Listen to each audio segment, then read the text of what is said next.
On July 19, 2010, 15-year-old Sidnee Stephens went missing from her home in Pinckneyville, Illinois.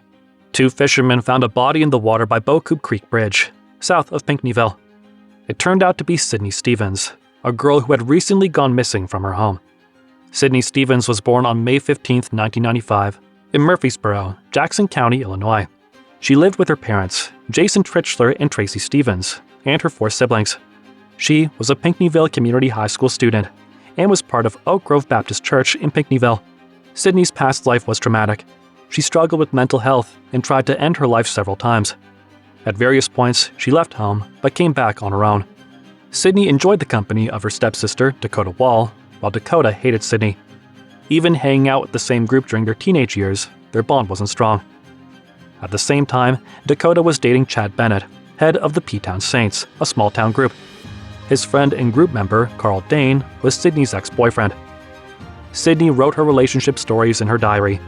Dakota read her diary one day and was shocked to see Sidnee writing about a physical relationship with Chad Bennett. It was the evening of July 19, 2010, when Sidnee suddenly went missing from her home. Her parents assumed she would come back the way she did earlier, although they were worried that she might hurt herself. However, Sidnee never returned. Her family and neighborhood started searching for her.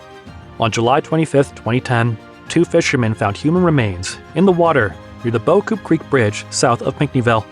They immediately called the police. Investigation began, and police found a lip ring and necklace on the corpse.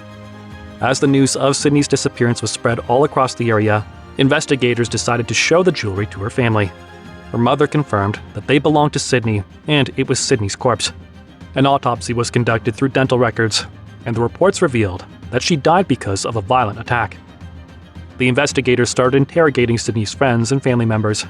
They suspected Carl and called him for an interrogation on July 28, 2010.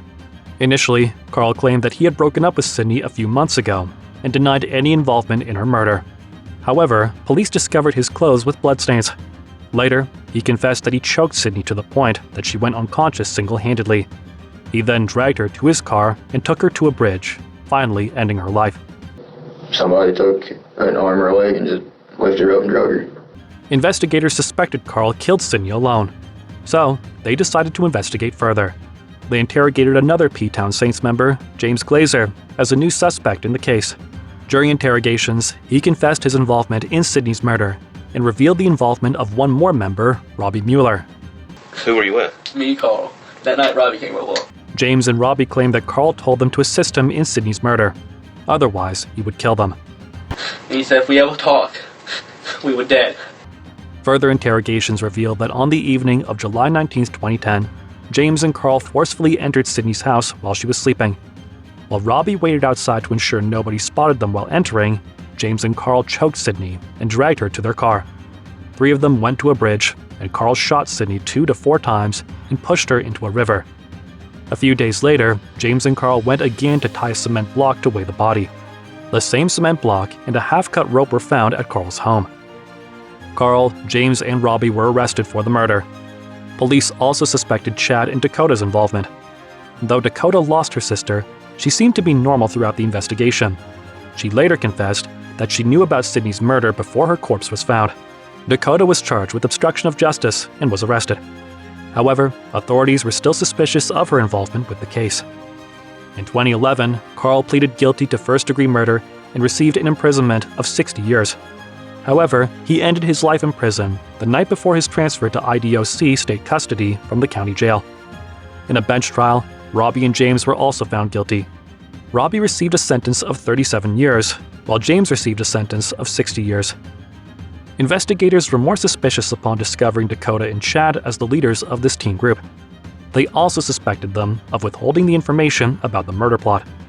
In 2012, further investigation revealed that Chad and Dakota were also involved directly in Sidnee's murder. They were arrested for the charge of first-degree murder, kidnapping, and home invasion. Arrested Dakota Wall and Chad Bennett, first-degree murder, home invasion, residential burglary, kidnapping. Due to a lack of evidence against Chad, charges against him were dismissed. Dakota confessed that she had intentionally unlocked the house's front door for James and Carl's entry. What did he tell you? He told me to lock the door, but he never said lock.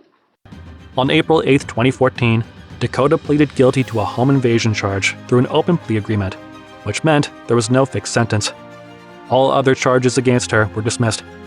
The home invasion charge has a prison term of 6 to 30 years, but the judge sentenced Dakota to a prison term of 26 years. After a few years, Chad was again charged with first-degree murder, kidnapping, and home invasion. On March 13, 2018, he pleaded guilty to home invasion and received a 20-year prison term. Dakota is currently held at a women's jail, Lincoln Correctional Center in Lincoln, Illinois. Sidnee Stephens was tragically murdered by her former boyfriend, his friend, and her stepsister.